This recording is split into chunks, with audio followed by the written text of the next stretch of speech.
Hi everyone and welcome back to the ToroK channel with this Jackson JS32.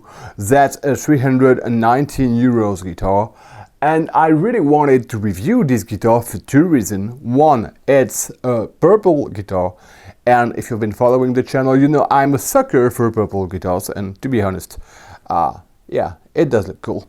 And second, because it's the only guitar in this price range that's coming with a compound radius. I have not played that many guitars with compound radius, but I like the way it feels, so I thought maybe this 319 euros guitar is a potential excellent mod project because of the compound radius. Now of course I don't expect it to be perfect, but well, we're gonna discover how good it is. So far, well, let's take a look at how it looks. And okay, the table is pretty nice. I have not seen any kind of finish flow, tool mark or this kind of things. I have noticed that, and maybe you will, the fretboard is really very dry, so it really needs some lemon oil. How about the edges? I sense something that's a tiny little bit scratchy, but it's not gonna cut my fingers. I mean, it's just the polishing that has not been made at all, I think. But it will not stop me from playing, and when you play it, I'm pretty sure I will not feel it. Polish job on the frets themselves. Okay, again, the polish job is poor, so I have to do it myself anyway. Something I have noticed, because I'm used to setting the guitar in tune and try to play it unplugged so you can hear how it sounds, and pretty much, I mean, I can go there, but okay. The action is ridiculously low. It's 1.25 millimeters on the low E and between 0.75 and 1 on the high E, so of course it's unplayable as such, and the neck is completely flat. So yeah, out of the box this thing cannot be played, so that's something you have to know. Maybe if you have bought Jackson JS32 or 32, you've had something better out of the box, but as such it cannot be played at all. You have to set it up, and if you have to set it up you have to know how to do it. Nothing very complicated, nothing you cannot find on different YouTube channel, forums or blogs or this kind of things, but okay, keep that in mind. Apart from that, well, okay, I know I'm going to have a bit of work to do. You've got a guitar with a poplar body. You've got a plastic nut, you've got 6 classic Jackson tuners, you've got, I think it's an Amaranth fretboard, yeah, something like that, and yeah, but I mean, it looks cool, really. There's not a lot more to say. I really want to set this thing up and well, plug it in and listen to how it sounds, because I've got pretty good memories about the Jackson pickups I had on the JS32 I have reviewed on the channel. They were not sounding bad at all for such an affordable guitar. But just before we plug this thing in, after I set it up of course, I would like to ask you to subscribe to this channel if it's not already done, leave thumbs up, share on social so more people can come and visit the channel, and if you order anything from my partner Ottoman, this guitar or anything else, please use my partner links that's gonna be in the video description down below. You have to know that when you click my link you are on the German page of Ottoman. So if you're like me, you don't speak German, you click on the German flag, you choose yours, you click save, and there you are. Now if you want to make 100% sure that you're really on my partner page and nowhere else, you can use one of the 3 personal links I have made, one for the guitars, one for the amps, the cabs and the overdrives, and one for the accessories. So it's gonna make things more easy for you to find what you really want to, and when you click on one of these links, you see my banner, my logo, everything that identifies the channel, so you're sure you're making no mistake. Okay, enough talk. I think it's time to plug this thing in, but I think it's also time for me to go to work. Here we go. Okay, so we are back with this Jackson JS32. It has been intonated, it's in tune. I have changed the strings for a set of 10 to 52 string gauge. That's my usual .io AXL 140. I have oiled the fretboard, polished a tiny bit the frets. I've had a bit of work on this guitar. I'm going to talk about it when we come to the review part, but for now let's listen to how it sounds. I'm going to start with the high gain channel of my PRS MT15, boosted with my Mower Hustle Drive pedal. Let's listen to it.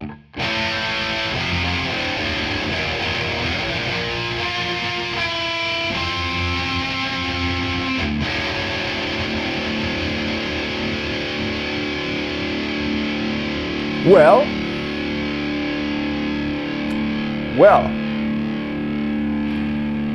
we're talking about a 319 euros guitar.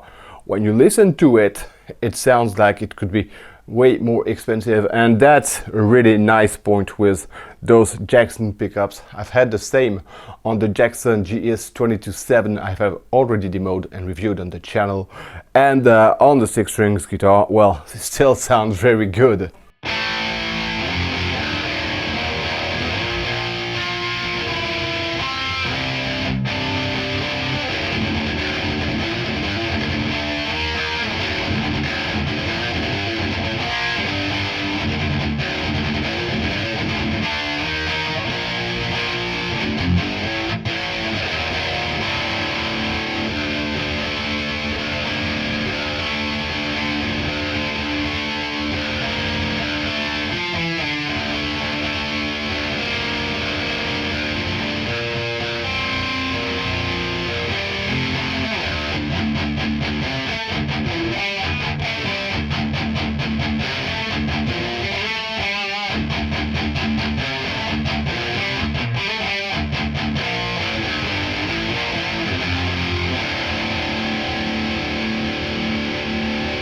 Yeah, really very interesting tone, aggressive, defined, great.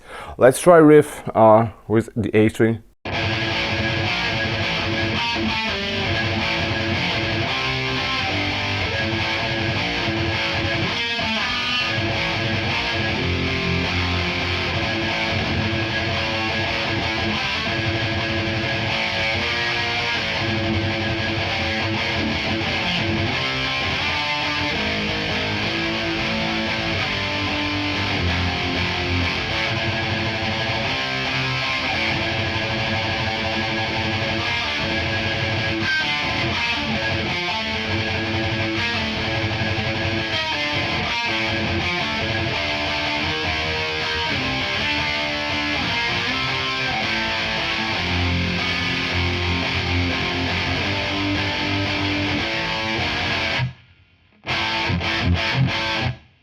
Bite, right, really fine. Let's move it to, I'm in drop D, I'm gonna move to drop C thanks to my Digitech the drop pedal. Of course, it's not gonna sound like I was really playing in drop C with the appropriate strings. The low end is gonna be more fat and it's gonna feel a bit different, but it's just to give you an idea of what those pickups can do if you tune really low.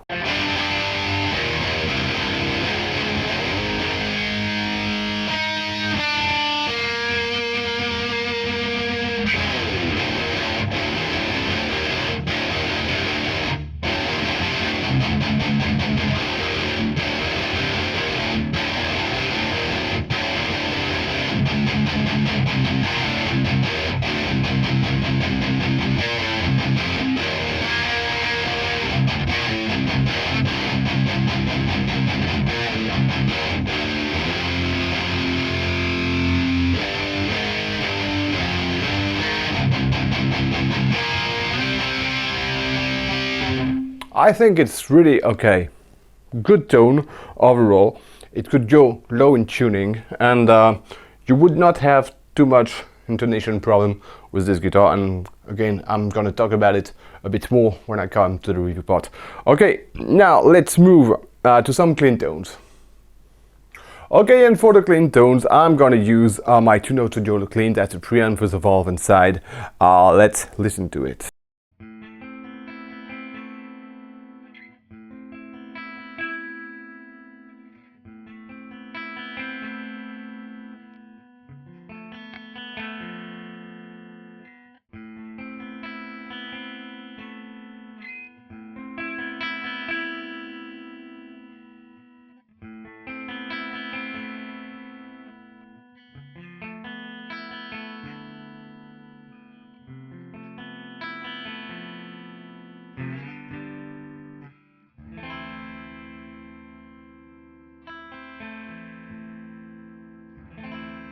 Sounds good to me, really.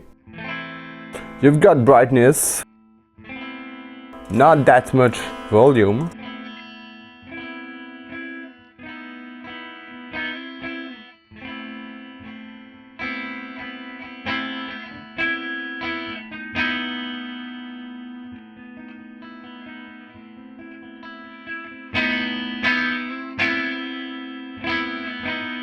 And you've got headroom. I mean, if I want to play soft, it sounds soft. If I want to play hard, it sounds hard. Pretty good.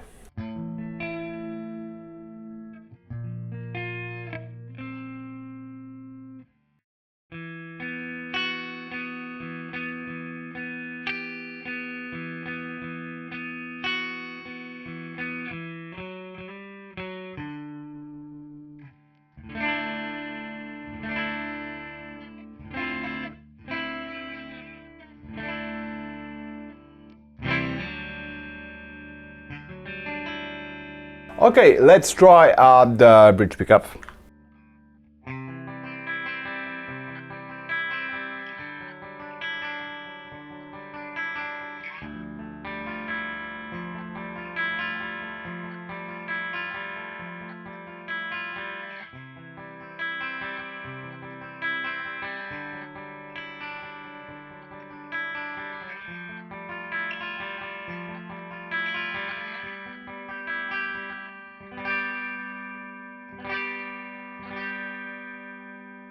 Not too aggressive, not too loud.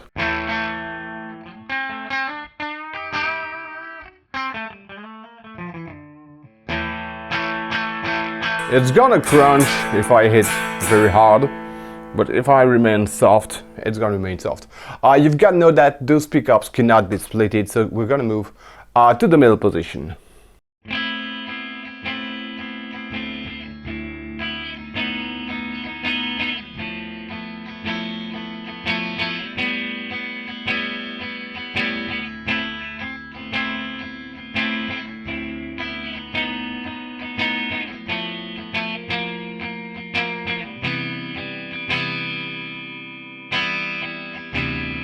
Again, if I hit hard, it sounds hard.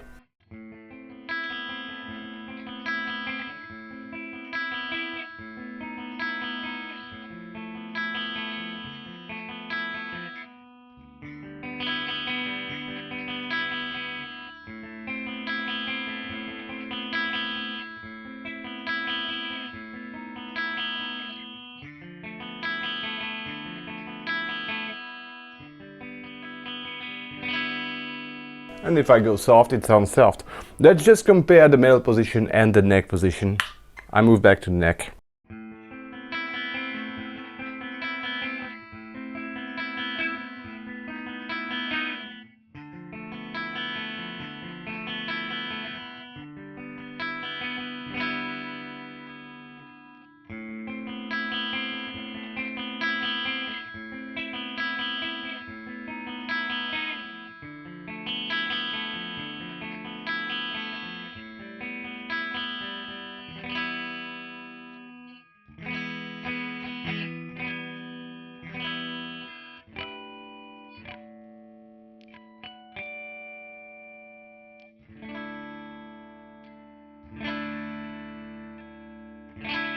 I think I like them both. More brightness, of course, on the middle position. More fat on the neck position. They both sound good, really. Very interesting pickups in this guitar. Let's move to some lead tones. And so I'm back with my PRS MT15 and my Mower Hustle drive, but this time I am on the high gain channel of the Mower Hustle drive. It has two positions. Since those pickups don't have that much output, I find it sounds better when you play lead with the high gain setup of the Mower Hustle drive. Anyway.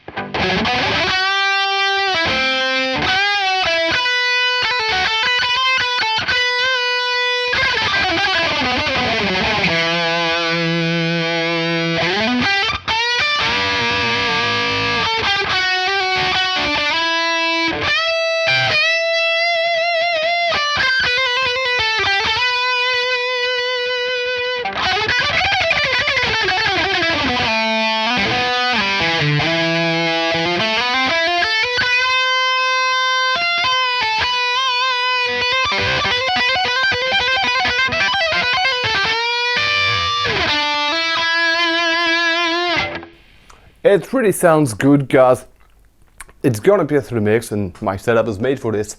But it's not too aggressive, too bright, something. I mean, I haven't tried it in a mix because I didn't have time to make a mix this time. Maybe I'll do better this next time. But really, I'm pretty sure, as far as splitting through the mix is concerned, it would be really okay.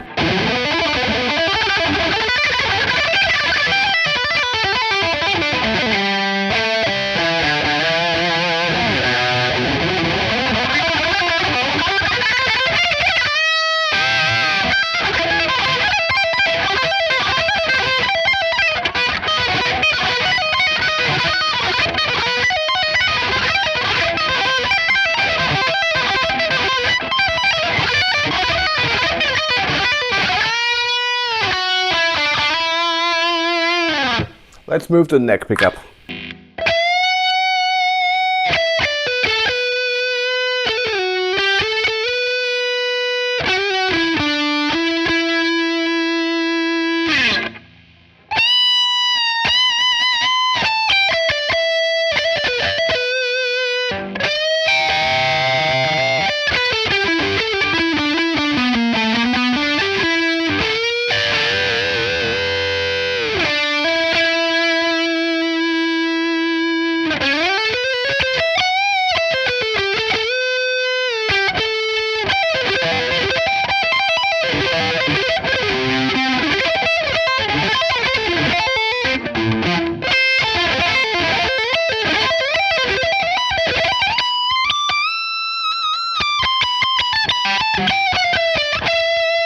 Oh, let's try the access to the 24 frets.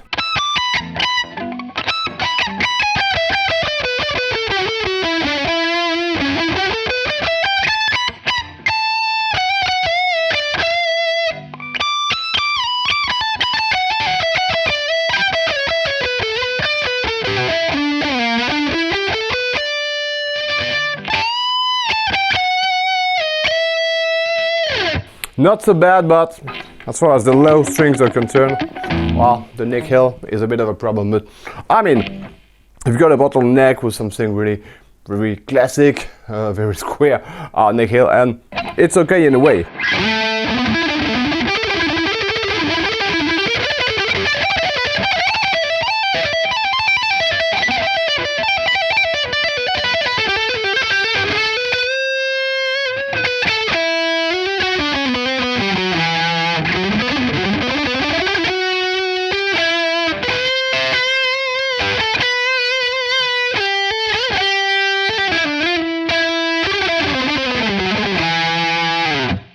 Again, very interesting tone, and I mean, as far as the tone is concerned, and as far as the pickups are concerned, really there's nothing wrong. Good pickups, good definition. Of course, they're not Seymour Duncan, they're not higher end pickups, but for a 319 euros guitar, really there is something very good to do with those pickups. Okay, well, I think we've heard pretty much everything that was to hear about this guitar. So we're gonna talk about how it feels, how it plays, and pretty much everything you cannot hear through my playing. So let's go. So we've just heard this guitar, and I think the pickups are talking for themselves, so I'm not going to insist on the fact that they really sound very good, but I'm going to mention it anyway. Okay, so let's talk about the rest, and I think I will start with a good surprise, because I thought that when I have changed the strings, I would have really huge problems of tuning stability, moving from 9 to 42 to 10 to 52, because of the slots on the nut. But eventually, it appears that the slots have got something like a U shape with a V head, so you can move to a higher string gauge, and you've still got something that plays nice, that stays in tune, and that doesn't move that much. It moves a tiny bit, of course, but not that much. And I think the tuning stability problems I've had in the very first days, 3-4 first days, of course, I'm coming from fresh strings, and might more be due to this bridge. I'm gonna show it to you. Okay, pay attention. There is space between the saddles and the edges of the bridge, And that is pretty much the first time I'm seeing this kind of thing on a bridge like a hipshot style bridge. In general, you've got your saddles that are close and hanging on the edges of the bridge, as you have on this affordable as well, LTD H200, you know. As you can see, there's no space between the edges of the bridge and the saddles. And that for me is something normal, and that for me is something weird. So, when you're gonna replace your strings, you're gonna see that the saddles are really moving on and on. And you've gotta pay attention when you set the guitar in tune. You have to pay attention to alignment between the strings and the fretboard.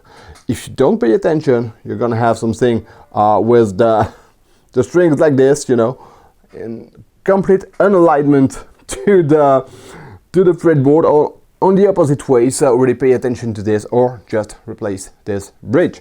Overall, the tuning stability, now that the strings have grown old, is okay. It's not perfect, but I mean, I can play without wondering, am I still in tune, something like that. I don't have the same problems that I've had on the Spira I have reviewed last month. It's okay. The pots have got a good grip and are doing a good job, as well as the three-way blade.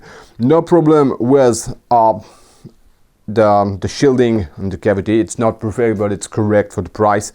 It's grounded, so that's fine, and as you have seen it when I was playing the lead parts with more gain, I had a tiny bit of noise from just putting my palm on the bridge was solving the problem, so it's okay. And now let's talk very quickly about this neck shape. That was the reason why I was thinking about this guitar. It's supposed to be a compound radius, so you've got something more flat here and more round here. As far as the fretboard is concerned, that's what you're supposed to have. What you have indeed is, I don't sense the difference as far as the fretboard goes. It remains very flat, but the back of the neck moves from flatter to rounder. So it's really something funny, because what sense it makes? I mean, what do I care having a rounder neck and a flatter neck here? If it was the opposite, and I was beginner and intermediate, I would potentially appreciate having something rounder here and flatter there. So the opposite of what I have. Even though this neck is made a strange way, I've got to say it, it remains comfortable and easy to play, and really have had fun playing this guitar. And I mean, you don't sense it when you're used to playing like I am, and I don't know what a beginner or an intermediate would think about it. So if you've had this experience and you're a beginner or intermediate, let me know in the comment section down below. But okay, you don't have the compound radius you think you have. Despite this minor disappointment, because really, again, the guitar remains really very nice to play, so it's really minor disappointment. You've got a 319 euros guitar that looks cool, that sounds super nice, and when you have spent 1 hour or 1 hour and a half setting in a tune, intonating it, oiling the fretboard and polishing the frets, you've really got a very nice guitar to play. And again, I love the way those pickups sound. You don't have such good pickups in such an affordable guitar very often. Apart from that strange bridge, there's no major problem with the guitar. If I was keeping this guitar, I would replace the bridge. Even though the nut was no problem, I think I would go for a Graftic. It's a matter of habit, I think. And I would probably go for some locking tuners, even though those classic Jackson tuners are not a problem by themselves. Okay, so I think I have said it all. So thanks for watching this video, and see you next time for the next one.